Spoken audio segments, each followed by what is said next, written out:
നമസ്കാരം. America Iran ആക്രമിക്കുമോ എന്നുള്ള ചോദ്യം ഇപ്പോഴും അനിശ്ചിതത്വത്തിൽ നിൽക്കുകയാണ്. അമേരിക്കയുടെ പ്രധാനപ്പെട്ട പടക്കപ്പലുകളൊക്കെ തന്നെ ഇറാൻ തീരത്തേക്ക് എത്തിയിട്ടുണ്ട്. അവരുടെ യുദ്ധവിമാനങ്ങളെല്ലാം തന്നെ ഏത് ആക്രമണവും നേടാൻ സജ്ജമായിരിക്കുകയാണ്.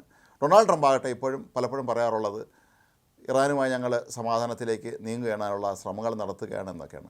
അതല്ലാതെ ഇറാൻ ആക്രമിക്കുന്ന കാര്യമൊന്നും തന്നെ ട്രംപ് വ്യക്തമാക്കുന്നില്ല. പക്ഷേ അതിനിടയിൽ കഴിഞ്ഞ ദിവസമുണ്ടായ ഒരു വലിയൊരു പ്രകോപനമാണ് ഇപ്പോൾ ചർച്ചാ വിഷയമാകുന്നത്. ഇറാൻ തീരത്ത് നിന്ന് അകലെ സ്ഥിതി ചെയ്യുന്ന അമേരിക്കയുടെ ഏറ്റവും വലിയ യുദ്ധക്കപ്പലായ USS എബ്രഹാം ലിങ്കൻ്റെ നേർക്ക് ഇറാൻ ഒരു ഡ്രോൺ അയച്ചതായിരുന്നു വിവാദമായി മാറിയത്. അസാധാരണമായ സാഹചര്യത്തിലാണ് ഈ ഡ്രോൺ തങ്ങളുടെ കപ്പലിന് നേർക്ക് വന്നുകൊണ്ടിരുന്നത് എന്നാണ് അമേരിക്ക ഇപ്പോൾ ആരോപിക്കുന്നത്. ഈ സാഹചര്യത്തിൽ ഈ യുദ്ധക്കപ്പലിലുണ്ടായിരുന്ന പോർവിമാനങ്ങൾ പെട്ടെന്ന് തന്നെ കുതിച്ചുയർന്ന് ഈ ഡ്രോണിനെ തകർക്കുകയായിരുന്നു. ഏതായാലും ഈ ഡ്രോൺ തകർത്ത സംഭവം അമേരിക്ക തന്നെ പിന്നീട് സ്ഥിരീകരിക്കുകയായിരുന്നു. എന്താണ് ഈ ഡ്രോണിൻ്റെ വരവിൻ്റെ ഉദ്ദേശം എന്നുള്ള കാര്യം ഇനിയും വ്യക്തമാക്കിയിട്ടില്ല. ഷഹീദ് എന്ന ഇനത്തിൽപ്പെട്ട ഇറാൻ്റെ പ്രത്യേകതരം ഡ്രോണായിരുന്നു ഇത്. ഈ ഡ്രോണുകൾ ഇറാൻ പ്രധാനമായും ഉപയോഗിക്കുന്നത് ആയുധങ്ങൾ ഉപയോഗിച്ച് ആക്രമിക്കുന്നതിനും മറ്റൊന്ന് ചാരനിരീക്ഷണത്തിനുമാണ്. ഏതായാലും ഇത് തങ്ങൾക്ക് അപകടകരമാകുമെന്ന് കണ്ടുകൊണ്ട് തന്നെയാണ് അമേരിക്കൻ സൈന്യം ഈ ഡ്രോൺ വെടിവെച്ചിട്ടത്.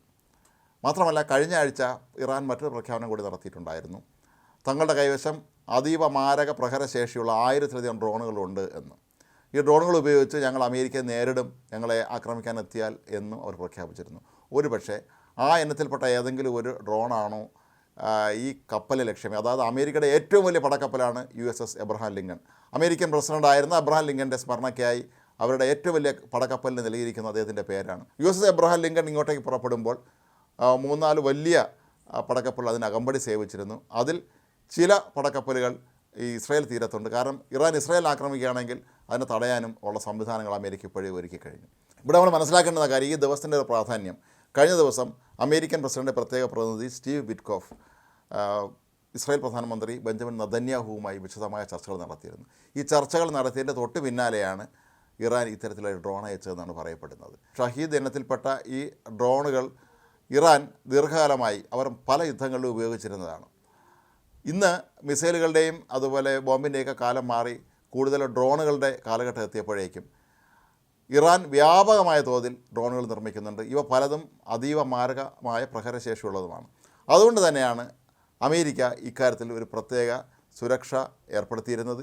ഈ കപ്പലിന് നേർക്ക്, അല്ലെങ്കിൽ കപ്പൽ സമൂഹത്തിന്, കപ്പൽ വ്യൂഹത്തിൻ്റെ നേർക്ക് ഏത് നിമിഷം വേണമെങ്കിലും ഇറാൻ്റെ ഡ്രോൺ ആക്രമണം ഉണ്ടാകാമെന്ന് അവർക്ക് അറിയാമായിരുന്നു. കൂടാതെ കഴിഞ്ഞ ദിവസം ഉണ്ടായ മറ്റൊരു സംഭവം, അന്താരാഷ്ട്ര കപ്പൽ ചാലിലൂടെ കടന്നു പോവുകയായിരുന്ന അമേരിക്കയുടെ ഒരു എണ്ണ ടാങ്കറിനെ ഇറാൻ സൈനികരും മറ്റുദ്യോഗസ്ഥരും ചേർന്ന് തടഞ്ഞു നിർത്തിയിരുന്നു. തങ്ങളെ കപ്പൽ പിടിച്ചെടുക്കുമെന്നും ഇതിനെ അപകടത്തിൽപ്പെടുത്തുന്നു, കപ്പൽ മുക്കുമെന്നൊക്കെയുള്ള ഭീഷണി അവർ മുഴക്കിയിരുന്നു എന്നാണ് പറയപ്പെടുന്നത്. അപ്പോൾ പരമാവധി പ്രകോപനം സൃഷ്ടിക്കാനാണ് ഇറാൻ ശ്രമിക്കുന്നത് എന്ന അമേരിക്കയുടെ ആ ആരോപണം ശരിവയ്ക്കുന്ന രീതിയാണ് കഴിഞ്ഞ ദിവസത്തെ ഈ സംഭവമൊക്കെ തന്നെ ഉണ്ടായിരിക്കുന്നത്. ഏതായാലും ഒരു കാര്യം വ്യക്തമായിട്ടുണ്ട്, അമേരിക്ക ഇനി അങ്ങോട്ട് അടങ്ങിയിരിക്കുകയില്ല. കാരണം അവരുടെ ഏറ്റവും വലിയ പടക്കപ്പലിന് നേർക്ക് ഡ്രോൺ അയച്ച ഇറാനെ ഒരു പാഠം പഠിപ്പിക്കുക തന്നെയായിരിക്കും അമേരിക്കയുടെ പ്രധാന ലക്ഷ്യം. അത് ഏത് നിമിഷം വേണമെങ്കിലും ഉണ്ടാകാമെന്നുള്ളത് ഉറപ്പായി കഴിഞ്ഞിരിക്കുന്നു. കഴിഞ്ഞ ദിവസം ഒരുപക്ഷെ സ്റ്റീവ് വിറ്റ്കോഫ് ബെഞ്ചമിൻ നെതന്യാഹുവുമായി വിശദമായ ചർച്ച നടത്തിയൊക്കെ തന്നെ അതിൻ്റെ അടിസ്ഥാനത്തിലായിരിക്കാൻ തന്നെയാണ് സാധ്യത. നേരത്തെ ഇറാൻ മുന്നറിയിപ്പ് നൽകിയിട്ടുള്ളത്, അല്ലെങ്കിൽ അവിടുത്തെ ഖമേനി ഉൾപ്പെടെ പറയുന്നത്, ഞങ്ങൾ ആക്രമിച്ചാൽ ഞങ്ങൾ തിരിച്ചടിക്കുമെന്നാണ്. അതായത് ഗൾഫ് രാജ്യങ്ങളിലുള്ള അമേരിക്കയുടെ സൈനിക താവളങ്ങൾ തങ്ങൾ ആക്രമിക്കുമെന്ന് പലതവണ ഇറാൻ ഭീഷണിപ്പെടുത്തുകയും ചെയ്തിട്ടുണ്ടായിരുന്നു. ഏതായാലും ഇറാനും അമേരിക്കയും തമ്മിലുള്ള സംഘർഷം ഇതോടുകൂടി ഒരു പുതിയ തലത്തിലേക്ക് കടക്കുകയാണ്. അതിൽ ഇസ്രായേലും സജീവ പങ്കാളിത്തം ഇപ്പോൾ വഹിക്കുന്നുണ്ട്. ഇറാൻ ഈ ഒരു നിലപാട് തന്നെ തുടരുകയാണെങ്കിൽ അമേരിക്ക ഈ ദിവസങ്ങൾക്കുള്ളിൽ തന്നെ അവരെ തിരിച്ചടിക്കും എന്നുള്ള കാര്യം ഉറപ്പാണ്. അതിന് മുന്നോടിയായിട്ട് തന്നെയാണ് അവരുടെ ഈ ഡ്രോൺ തകർത്ത് തരിപ്പണമാക്കാൻ അമേരിക്കൻ സൈന്യം തീരുമാനിച്ചത്.